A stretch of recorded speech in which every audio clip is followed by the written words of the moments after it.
Michael Ives in with your Saturday sports. Well, a new year in the interior sports scene is busy. Big Alaska Nanook news coming up, and some Fairbanks High School hoops heat up the Diamond Shootout. But we start with NAHL hockey. To the Big Dipper Ice Arena, where the Midwest Division leading Ice Dogs hosted the Minnesota Magicians in the first of a 3-game series. The Ice Dogs would come out firing away early, scoring 4 goals in the first period. Victor Liljegren takes a rebound and finds the twine.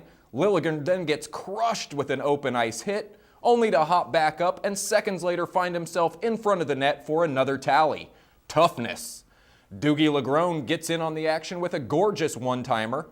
A Magician's blue line turnover is buried by Brett Gervais, and a nice pass from behind the goal finds Lonnie Clary, who celebrates as the Dogs take a 5-0 lead early in the second period.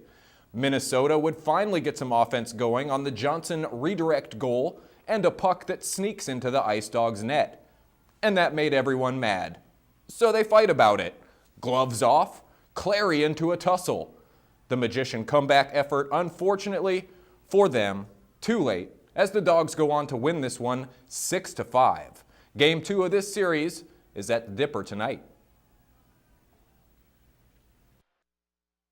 We were up 6-0 and played a little sloppy, let them come back, but we just got to battle hard tomorrow night and not let that happen again. It was home ice domination for the Bowling Green Falcons last night against the Nanooks in Ohio. Alaska would muster only 16 shots on goal in a 3-0 shutout loss to the Falcons. The win gives Bowling Green goalie Tommy Burke his 3rd shutout of the season, and the Falcons stay smoking hot with their 4th win in a row. For the Nanooks, the loss is a bad start to an all-important 2-week road trip. The shutout by Bowling Green also marks the first time the Nanooks have been held scoreless in a loss since February of last year. While Nanook hockey stumbled a little bit, the cross-country ski team is making waves at the U.S. Nationals. 2 skiers from the men's side have qualified for the quarterfinals of the 1.5K Classic Sprint.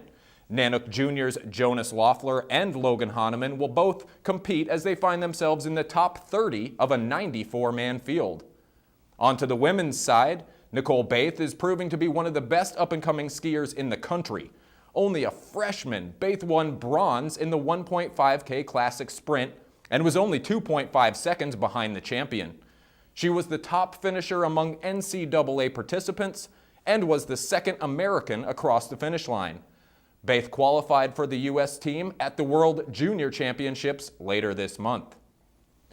The Prep Diamond Shootout started with 8 teams just a couple of days ago. Only 2 interior teams were represented in that group. Tonight, however, those 6 teams will be sitting and watching the Monroe Rams and the West Valley Wolfpack bump heads for the tournament title. Fairbanks hoops domination. Joe Cook is on location and sums up last night's action. In the first semifinal game, it was Monroe against West, a rematch from December's game where Monroe won 75-45. The Eagles wanted to prove it was a fluke early on, hitting their first 2 threes to start the game and had a 6-2 lead. The Rams, however, showed them how it's done. The Rams outscored West 25-6 to take a 27-12 lead at the end of the first quarter, which was punctuated by some stellar play from Tyler Wells. He had a game-high 23 points on 9 of 12 shooting. He was 4 from 4 from downtown.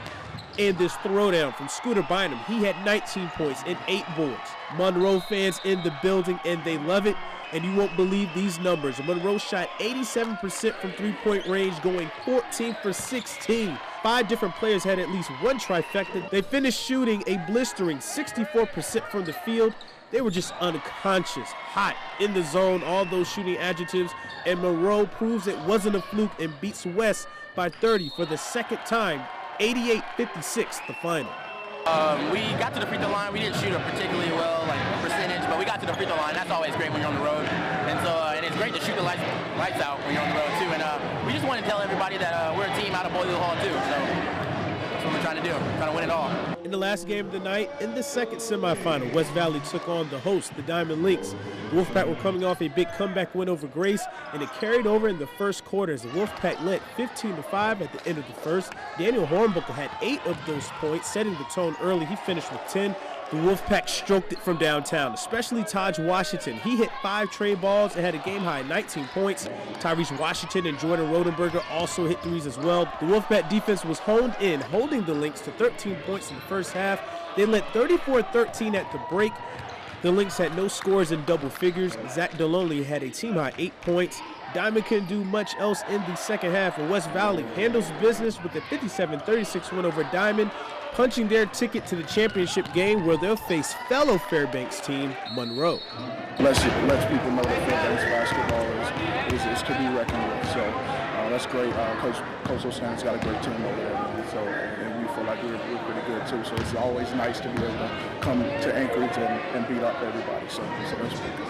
Fairbanks has invaded Anchorage. It will be an all-interior final as both Fairbanks teams, Monroe and West Valley, will meet in the championship game of the Diamond Prep Shootout. It'll be the first meeting between these teams all season. For game updates, check Webster11.com. And for full highlights, join me on Monday for the weekend recap. I'm Joe Cook, KTVF 11 Sports. Whoa. How about Scooter Bynum with the Springs, dunking away on those Anchorage fellas? Well played, sir.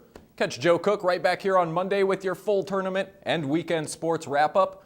And congratulations to all you Alaska Seahawks fans. Seattle Seahawks moving on to the NFC Championship game. That'll do it for sports tonight, folks. For more KTVF sports, you can log on to Twitter, YouTube, webcenter11.com, or download our mobile app. Keep on keeping on, Alaska. Holly Seiler has your full weather forecast coming up next, and we'll catch you next time.